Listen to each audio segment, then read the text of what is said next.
Hello everyone, welcome to my channel. I am Neha. आज करेंगे हम क्लास 12 बिजनेस स्टडीज़ एंड आज का हमारा टॉपिक है difference between functional structure and divisional structure.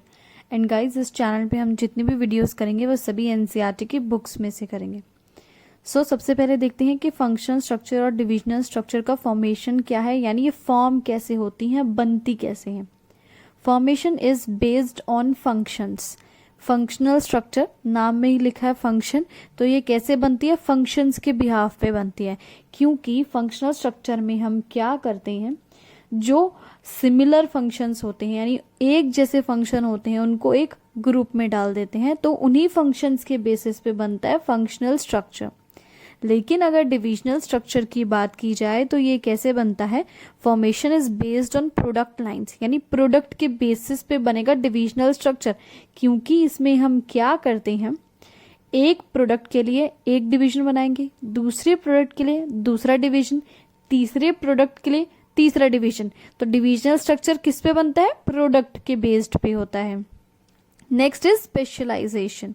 अब इसमें किस चीज में स्पेशलाइजेशन आती है, फंक्शनल स्ट्रक्चर में फंक्शनल स्पेशलाइजेशन। क्यों?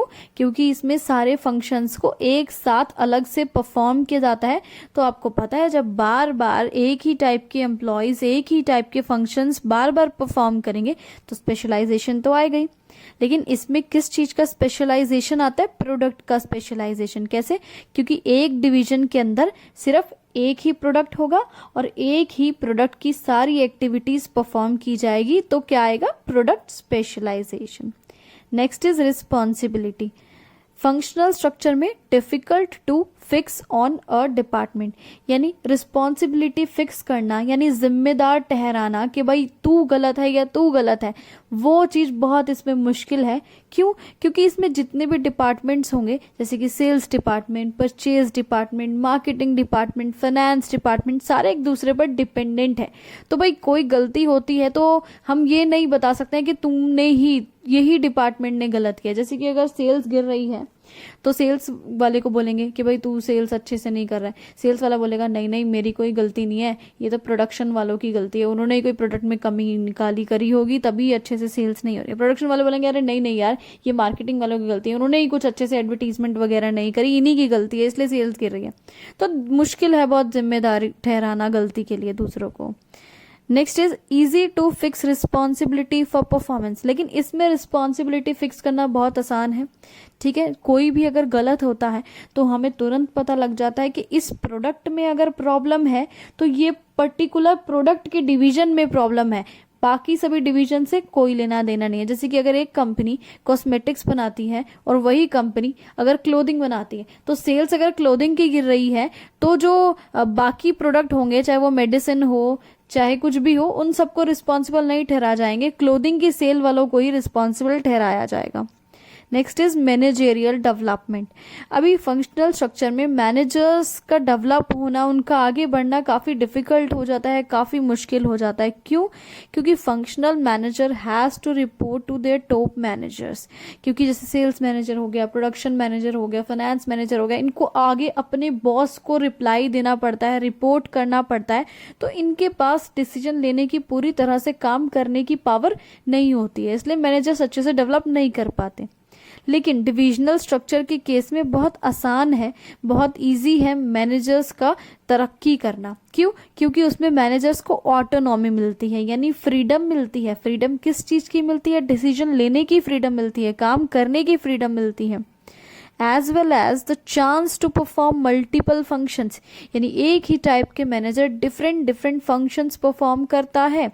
जैसे कि किसी प्रोडक्ट का, क्लोथिंग का जो मैनेजर है डिपार्टमेंट का, वो सेल्स भी देखेगा, वो फाइनेंस भी देखेगा, ठीक है, वो प्रोडक्शन भी देखेगा, सब कुछ, सब एरिया में सब पे नजर रखेगा। तो उसको कितना ज्यादा एक्सपीरियंस हो गया हर एक चीज का, है ना, तो उसके डेवलपमेंट के चांसेस ज्यादा हैं। बात करते हैं कॉस्ट की। Functions are not duplicated, hence economical. Economical मतलब होता है सस्ता पड़ता है, काफी कम पैसा इसमें खर्च होता है, क्योंकि इसमें फंक्शंस डुप्लीकेटेड का मतलब है रिपीट नहीं होते हैं। क्योंकि हमने सारे फंक्शंस जो कि एक जैसे हैं उन्हें एक ग्रुप में डाला है, तो वही ग्रुप उन सब फंक्शंस को परफॉर्म करेगा, इसके अलावा दूसरा कोई फंक्शन परफॉर्म नहीं करेगा। जैसे सेल्स का एक ग्रुप बना दिया तो प्रोडक्शन वाले भाई क्यों सेल्स में जाके घुसेंगे, उनको क्या पड़ी है यार दोबारा से काम रिपीट करने की। वो तो सोचेंगे ना छोड़ो ना यार, अपना प्रोडक्शन संभालो, भाड़ में क्या सेल्स। तो काम डुप्लीकेट होने के यानी रिपीट होने के कोई चांस नहीं होते। लेकिन इसमें क्या है, duplication of resources in various departments hence costly, ये काफ़ी कॉस्टली पड़ता है। क्यों? क्योंकि इसमें जो अलग अलग डिपार्टमेंट है, जैसे कि क्लोथिंग का डिपार्टमेंट है, उन सबको सेम रिसोर्सेज दिए हैं, सेम फंक्शंस परफॉर्म कर रहे हैं वो।